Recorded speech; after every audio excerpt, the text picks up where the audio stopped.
You wake up, and before your feet even hit the floor, your mind is already running. The email you haven't answered. The thing your friend said that you can't stop replaying. The 5 different futures you're bracing for, none of which have happened yet. You're not lazy. You're not weak. You're just exhausted from fighting battles that exist only in your head. And here's the uncomfortable truth. Almost none of what's stressing you out right now is actually in your control. A man figured that out 2,000 years ago, and what he said about it is more useful than anything you'll find in a productivity app. That man was Epictetus. He was born a slave in the Roman Empire, which already tells you something. This isn't a guy theorizing about hardship from a comfortable chair. He lived it.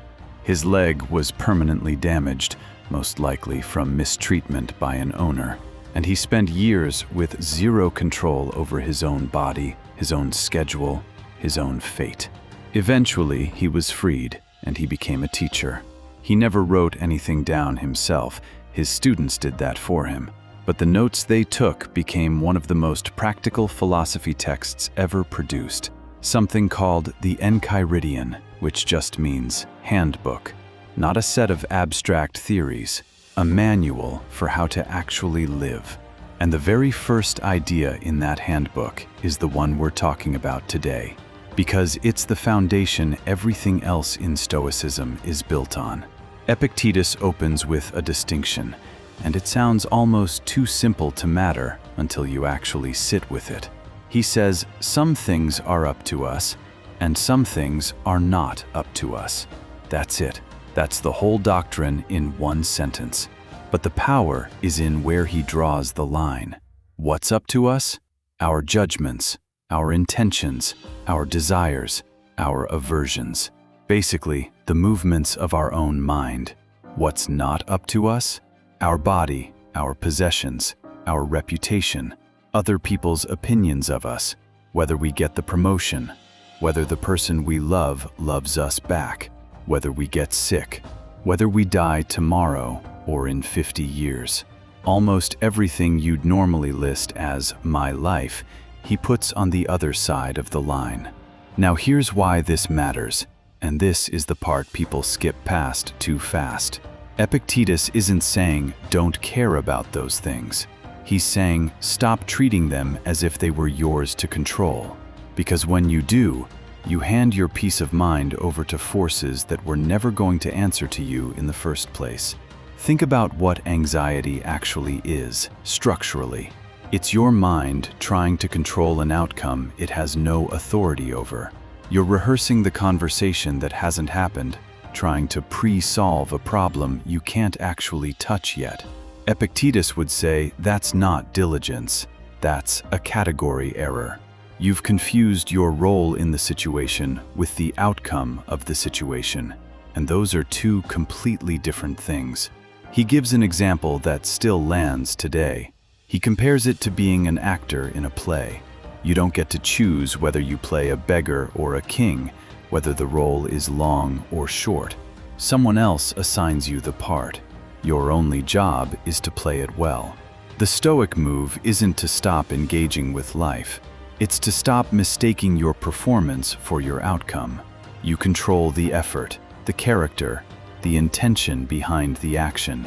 You do not control the applause. And this is where his argument goes from interesting to actually load-bearing. He says that when you desire something outside your control, you're guaranteed to be disturbed, because the world doesn't owe you that outcome.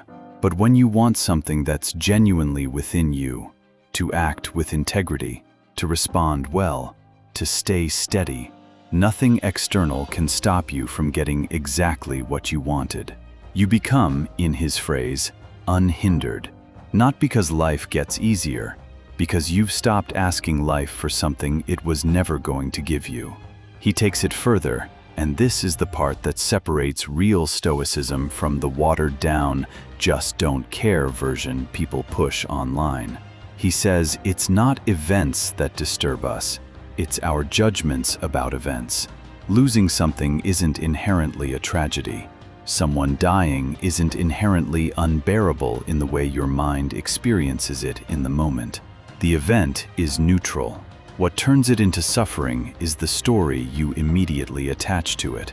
The interpretation, the "this shouldn't be happening," the resistance, change the judgment, and the same event stops having the same grip on you.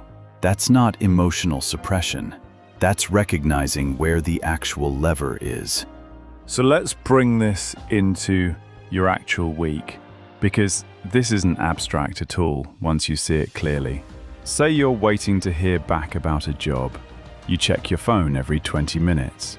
You've mentally rehearsed the rejection 5 times before it's even happened. Under Epictetus's framework, ask yourself what was actually up to you here. The resume, the prep, the way you showed up in the room. That's it. Whether they call you back depends on budget, internal politics, who else applied, none of which you can see, let alone control.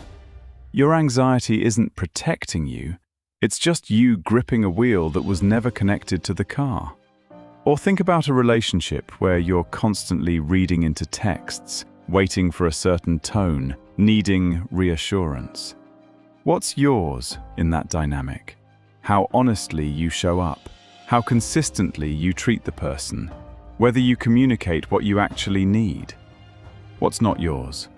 Their mood that day, their past, whether they're capable of giving you what you're asking for. When you put your peace of mind on their reaction, you've outsourced it to something you can't steer.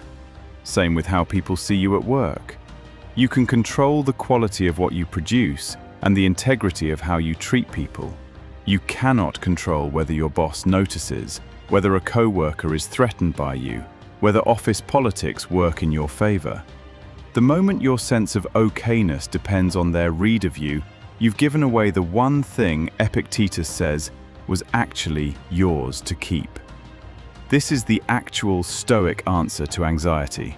Not "don't feel things," it's locate exactly what's yours, put your full effort there, and consciously release your grip on the rest. Not because it doesn't matter, but because gripping it never did anything except exhaust you.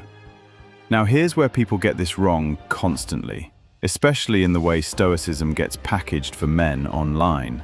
It gets turned into an excuse for emotional detachment. Nothing affects me. I don't care what anyone thinks, treating indifference as strength. That's not what Epictetus is describing, and it's honestly a lazy misreading. He's not telling you to stop caring about outcomes. He's telling you to stop needing them to go a specific way in order to be at peace. There's a real difference between "I don't care if this relationship works" and "I care deeply, I'll show up fully, and I won't destroy myself if it doesn't unfold the way I hoped." One is numbness. The other is strength with an open hand instead of a clenched fist. The other common misuse is using this idea to avoid responsibility. "That's not in my control" becomes a way to dodge effort you account owe. That's a distortion too. Epictetus was relentless about effort on your side of the line. The dichotomy isn't permission to disengage from life. It's a filter for where to aim the engagement you're already bringing. So if there's one line to walk away with, it's this. Peace doesn't come from controlling your life. It comes from knowing exactly which parts of it were ever yours to control in the first place. If that landed for you, consider sticking around. This channel's built on ideas like this one, and there's more where it came from.